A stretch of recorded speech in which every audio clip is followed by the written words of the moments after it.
Yes.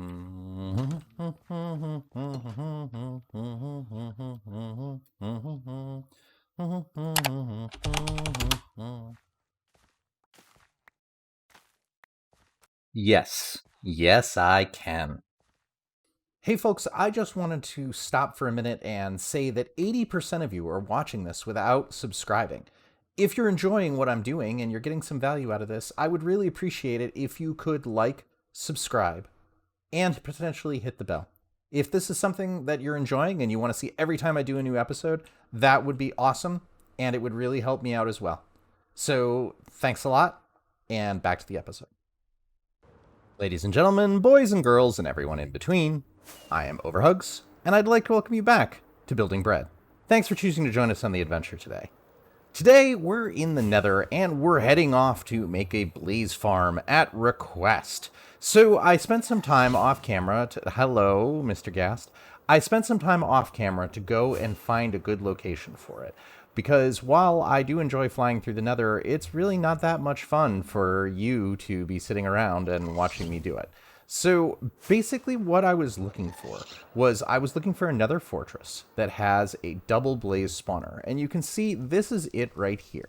So the awesome thing about this is that there are two blaze spawners that are within 16 blocks of each other, which means that we can have them both active at the same time.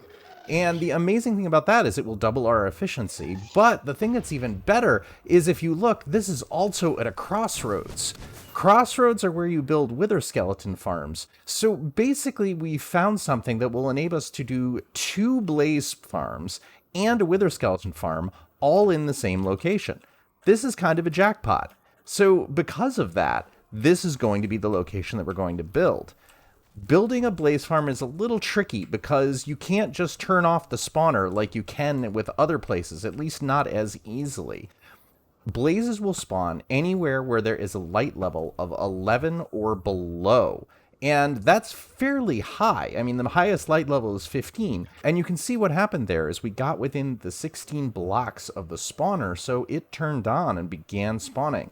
But we can deal with this. So what we're going to do right now is get out some lights from our lighting box, and we're going to disable the spawner. And the only way that you can do that is to do lights in a 4x4 pattern, where you don't have to have it completely surrounding it, but it does have to be right alongside it. So let's see if we can drop down and start to turn this off quickly.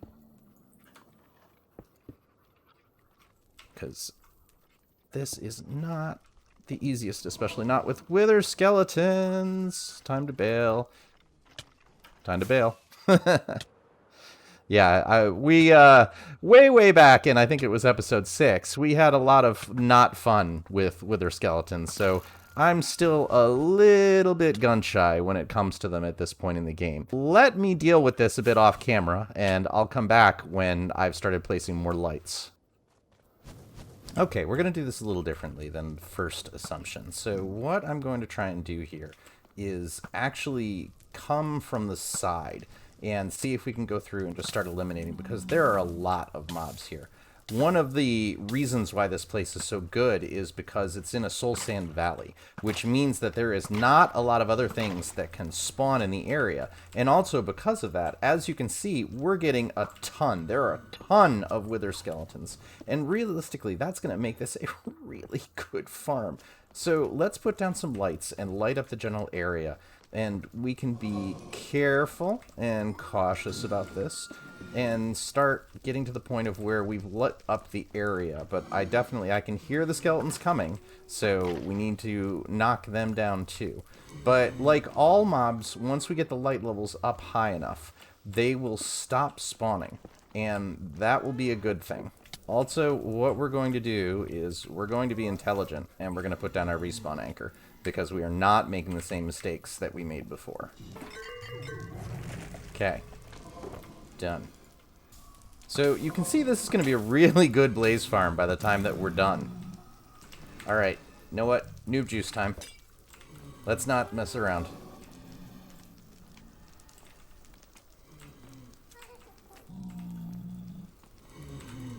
Let's also not make the same mistake as we did the previous episodes.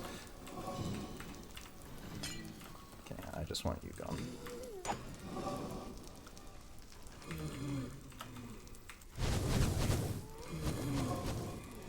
Okay, so that should largely isolate the first spawner, and we should be pretty good there.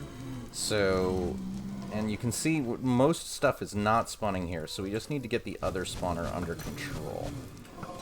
But there are a lot of blazes. Blaze spawners can spawn 1 to 4 blazes per, like, I think it's like 12 seconds when they spin up.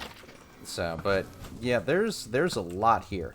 This is going to be a fantastic farm when we get to it. And these crossroads are exactly what you want to see whenever there's 2. This is a double crossroad, double blaze. If there was another blaze spawner right here, this would be like an incredibly rare find. As it is, it's already pretty rare. So, just need more lights. Go away. Oh, that was a mistake. Get out. We hit the piglin there by mistake with our sweeping attack. And piglins hit really, really hard. So we definitely did not want to do that, and we will annoy all of them.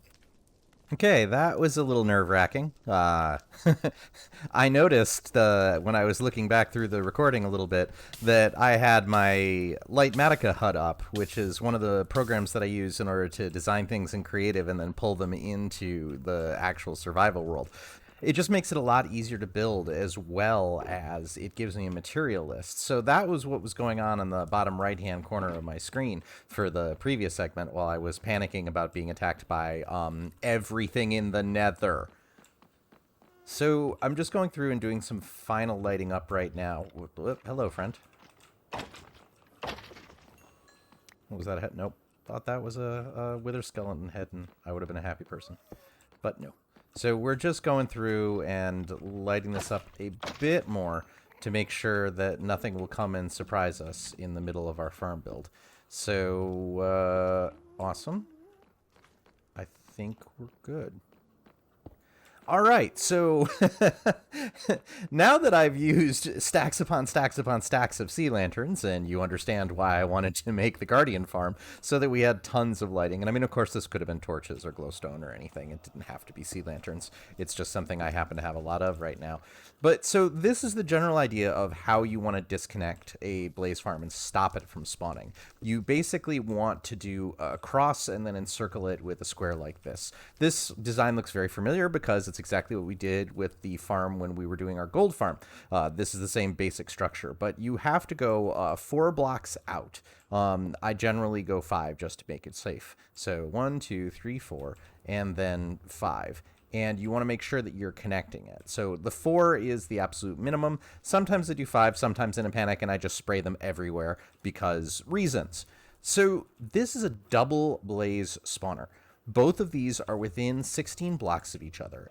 And if you remember from our previous episode where we were talking about spawners way back in, I think, episode 3, spawners, the way they work is whenever you're within 16 blocks of them, they will spin and spin and spin.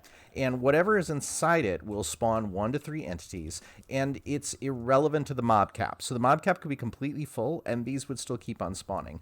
If they're within the area, there will be a limit of how many they can spawn, but what we're going to do in this farm is basically carry them away as quickly as possible. Now, a really nice change that made blaze farms much easier in 1.16 is lava will now move entities within the nether. If you remember, lava moves much, much faster in the nether than it does in the overworld, but it's still not as good as like a water-based farm. But that makes this so much easier because previous farms were doing tricks with pathing or pistons or something like that. And so we're just mostly going to use lava when we build this. And we're going to build a big cube out of glass in order to keep these things contained and direct the lava flows where we want them to go.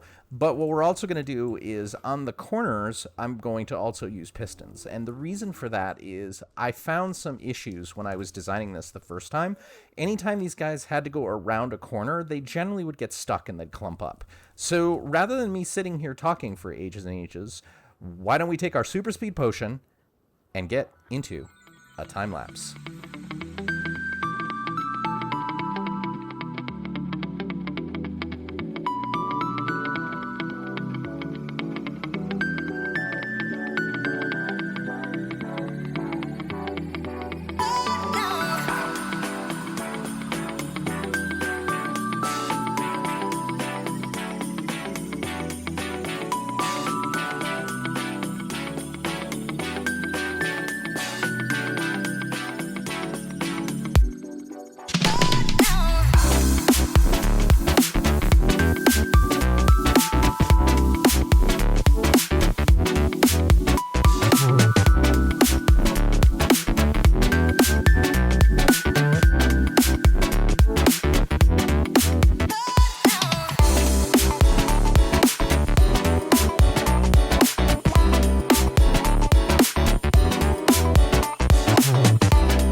All right, and here we go with the completed farm. So there's still a little teeny bit more of decorating to go on here, but wanted to walk in and show you in general how this works. So this is our little landing area that we fly into, which takes us into the farm itself. And the main thing that I'm going for with this look is something that is very old and is basically breaking down. Like the thought of the story here is maybe the piglins harvested the blazes and they found these spawners and they used it to go through and create all the blaze rods. And so at one point in time, this was a solid structure, but it's beginning to decay, which is why there's a lot of cracked bricks and everything around and vines. And you come in here and you hit the button in order to open it up and walk in, and there's vines everywhere and chains holding it together. So really, what I was looking for was the falling, which is why there's holes here and holes in the walls, and holes in the ceiling, and you've got this material just growing up and reclaiming as the Nether reclaims this room. So that was the thought of what I was doing when I was designing this. But let me show you in general how this farm works. Right here is our killing area, and you walk up here and you can crouch down and just take a step forward, and this puts you at the perfect area where you can just swipe with the sword and you'll hit the blazes as they come through. And this is reasonably productive. Remember that the most we're going to deal with is 4 blazes every 10 seconds from each spawner. So it's a theoretical maximum of 8 blazes every 10 seconds. But it can be slower than that, considerably slower than that, considering the high end would be only 1 every 40 seconds. So it's going to be variable. But what this will do with the way that the spawner works is, as you see, the blazes are being pushed around by the lava and the pistons. And I'll switch to the camera count in a minute to show exactly how this works. But they're all being funneled down into this area as quickly as they can be. So because of the way that we've set this up, the blazes will be carried away from the spawner as quickly as possible, which means that you'll basically get the same amount, the maximum throughput, as if you were standing right there from a spawning potential, meaning that on a long enough timeline, this farm's going to be pretty close to 100% efficient. Now, so even with that, we're dealing at 1 to 4 blaze rods per blaze with looting 3. So you're not going to get a ton. But realistically, how many do you need? This was from about maybe an hour and a half in total when I was building up this farm, just coming back in a few swipes, and maybe 10 minutes just to see what kind of rates I was getting. And this will continue to load up blazes until we get into entity cramming and they start to die. So you can see now that we've got this, and I can just walk up and take a couple of swipes, and lots of blazes just die. But it will just basically be, we can stand here if we wanted to AFK overnight and just take a swipe about every second with an auto clicker and just put some food in our offhand so that it will like refill our hunger when the inevitable swiping takes it down, and you could get as many rods as you want. I mean, realistically, I don't see what need you could possibly have with more than a double chest of them, unless you have an enormous amount of potions you need to brew. Even on a multiplayer server, this is still a lot of blaze rods, considering that I think you get 20 potion brews per charge of a blaze powder, and you get 20 different 2 blaze powders per blaze rod. So realistically, from a stack, you're looking at a ton of potions to begin with. And you can make a bunch of Eye of Enders and all that stuff. Those are really the only 2 uses for blaze rods in the first place, unless you're going to use them for some form of decoration. So let's switch over to the camera account, and I will walk through how the remainder of this farm works. Okay, and here we are on the camera account, and let's go up and check out this farm and how it works in total. So this is just some basic pixel art of the blaze face. Again, labeling what this is and make the farm look kind of neat while you're at it. So what we've done is we've encased the spawner completely in glass so that it has no possible way to pathfind out. And this just causes the blazes to immediately sink. Since there's nothing they can see and nowhere they can go, they fall to the bottom. And as we said before, as of 1.16, lava can now move mobs rather than just having it be stationary like water. And you can see it's not that fast. They definitely move much slower in lava, but it's still fast enough to clear the area. And we've used the chain here to hopefully block these guys from sitting on top of the spawner, all this one is trying as its hardest. I may need to replace this with glass, which is what I originally had. But I wanted it to be chain because it looked cooler, but chain is not a full block, so we may have to go back to glass here to keep the maximum spawn rates. So the blazes will come down, the lava will push them down into this lava flow, which will push them down where it goes into a block fall here, and then goes to this area where the sign cuts off the lava, and they just drop straight down. The piston will get them on their way, because what happened in the first version of the farm that I made, it was not happening, and they kept trying to come back up this way. So when they fall off, the piston will shove them down here, and the same thing happens here to get them to the killing area. As you can see, we are already entity cramming. So we have completely filled up this place with so many blazes that now entity cramming is taking place and they're just dying as more come in. Which, again, is to show like how efficient this is. And this is the same thing on both sides. We followed the exact same structure with both blaze farms where they just get swept down using lava. And if you're only building this as a single blaze spawner, you wouldn't have to do anything with these pistons. You could just drop them right here with this first one, and this could be your killing chamber. The only reason we have the pistons and the complicated setup here is because of the double blaze, and because they're not perfectly aligned where I couldn't just drop them all in the same area. I probably could have done it more carefully over here, but I had a specific look that I wanted, and I really like this landing area, so I built around it and just made do. So this is largely a passive farm. There's not much we're doing. The piston's just powered by this very simple repeater clock that can be turned on just by flipping the switch really fast. And that's about it. Blaze farms now, as of 1.16, are not that hard to build, and this will probably give you more blaze powder than you'll ever need. The important thing to note is you do want the light levels to be 11 or below in here, which is why the lava is so much lower. I also wanted to give them a chance that when they fell off, like when they spawned, that when they came down to the lava itself, that would remove them from the count of what the spawner is doing, so that you have more of a chance in order to spawn mobs. And I definitely need to replace that chain. Like, it looks nicer, but it is clearly not working because we've got a bunch that are just hanging up here. And that is the farm. And with that, we're going to call it an episode today. Once again, I wanted to thank you for spending time on the journey with us today. I have been OverHugs, and this has been Building Bread. As a reminder, I donate all of the profits that I make off of this series to local food banks, so I would really appreciate it if you could like, subscribe, or tell a friend. Together, we can help people that are in need.